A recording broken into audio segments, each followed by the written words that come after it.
markay ahayd waxaa weerar ku soo qaaday gobolka Mudug magaalada Gaalkacyo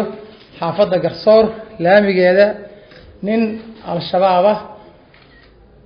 oo la yiraahdo Cabdixakiin Xasan Xaamud ninkaasi wuxuu rabay inuu dadka shacabka ah oo saakiinta laayo asagoo xabad la dhacaya ayaa ciidamadeenu arkeen ninkii iyo nin kale labadaas nin ayaa minaha iska caabin sameeyay waxaan ku guuleysanay inaanu shacabkeeni aanu ka celino dhaawac ma ahayn dhimasho ma jirto ilaa 4 nin ayay nimankii dhaawaceen ayagana labada ninba waa la dhaawacay waxaan ku guuleysanay annaga iyo walaalaheen Galmudug inaanu iska kaashano oo aanu ninkii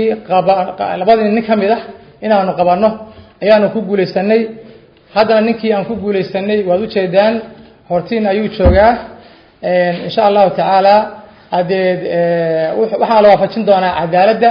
haddana waxaan ku soo dhaweynayaa gudoomiyaha gobolka Mudug Maxamed Yuusuf بسم الله الرحمن الرحيم الحمد لله رب العالمين وصلى الله على نبينا محمد وعلى آله وأصحابه أجمعين marka ugu horeysa waxaan u mahad celinayaa ciidanka booliska gobolka Mudug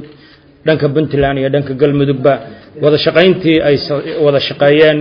guusha laga gaaray waxay ahayd in gacan ku dhiglihii dhagar qabaha ahaa ee dadka Gaalkacyo labadeeda dhinacba inuu laayo u yimid Gaalkacyana aanu dhalan inay gacanta ku soo dhigaan sida taliyaha qaybta boolisku sheegay muddo badan ayaa Gaalkacyo labadeeda dhinacba dadka lagu leynayay qolo walba ay qolada kala tuhmaysay oo ay lahaayeen qolada Galmudugna wixiina dila Puntland bay tagaan annaguna aanu lahayn wax badan wixiina dila Galmudug bay tagaan taas hadda waa ay soo dhamaatay dhagar qabayaashii xalay gobolka Mudug magaalada Gaalkacyo dhinaca Puntland dadka ku talagalay inay ku laayaan waxa gacanta ku soo dhigay booliska Galmudug oo dhinaca Galmudugna ka soo qabtay taas way dhamaatay wada shaqayn ayaa loo gudbay dhagar qabana ku dhex dhooman maya marka dambe maanta maalin ka dambaysa reer Gaalkacyo waxaan fariin u direynaa dadka ku dhaqan Gaalkacyo iyo gobolka Mudug labadiisa dhinacba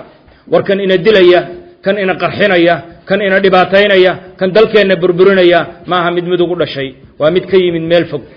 waxaa la rabaa sida aynu maanta ugu guuleysanay in gacmaha la isqabsado oo la wada shaqeeyo oo guul lagu gaaray in la qabto dhagar qabihii kadibna dhinacii uu dambiga ka galay oo Puntland ahayd lagu soo wareejiyo guushaas inaynu halka ka sii wadno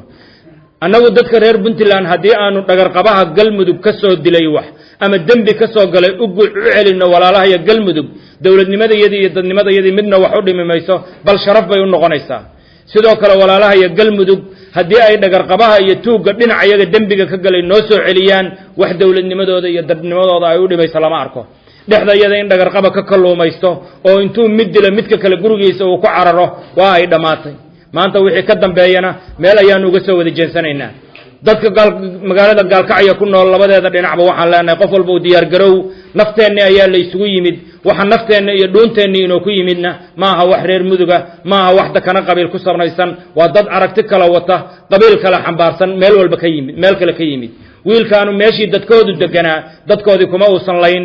wixii soo dirayna uma aysan dirin dadkoodii inuu laayo ee dadka Gaalkacyo ayay u soo direen inuu laayo taa waxaa la rabaa damiirka inaynu ka shaqaysiino qof walba qorigiisa uu qaato qof walba inaga ina kamida boolis uu noqdo qof walba inaga kamida inuu dagaal u diyaar garoobo gurigeena uusan degin nimaan la aqoon baarkeena uusan shaah ka cabin nimaan la aqoon hoteelkeena uusan seexan nimaan la aqoon meheradaheena uusan ka shaqayn nimaan la aqoon inaynu qof walba uu iska fiiriyo qofka la shaqaynaya iyo qofka gurigiisa degaya iyo qofka uu la macaamilayo iskuuladeena inaysan dhigan warshadaheena inaysan ka shaqayn hoteeladeena inaysan ka shaqayn wixii ina laayay dhamaantood markii la qabtay wixii la qabtaaba meel buu ama shaqaale ka ahaa ama meel buu waxbarasho ku marmarsiyoonayay waa in gacmaha la iskula tagaa waa in wax walba layna ka baaraa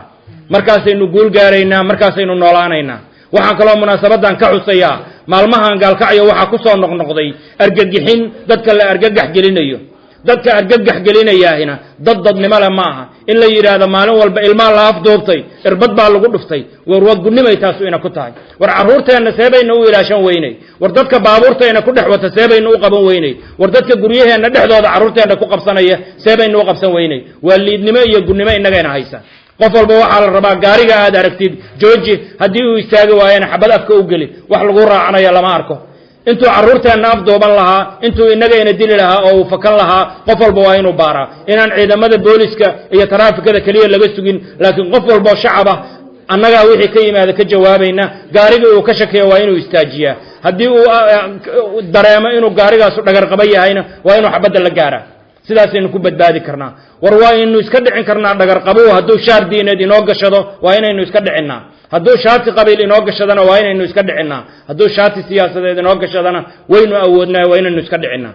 maanta guushaan la gaaray ilaahay subxaanahu watacaala mahadee ka gaadhe waxaa lagu gaaray wada shaqayn iyadoo kalsooni iyo derisnimo iyo wada dhalasho iyo walaaltinimo intaba xoojinaysa dadka meeshaan degan dadka gaalkacyo degan ma kala maarmi karaan dhagarqaba inuu intuu galmudug soo dilo puntland soo galo ku badbaadi maya mana suurtoobayso inuu dhagarqaba intuu puntland wax ku dilo galmudug galana waa ay dhammaatay maanta taasaa daliilu ah dhagarqabihii ugu dambeeyey xalay in la soo qabtay oo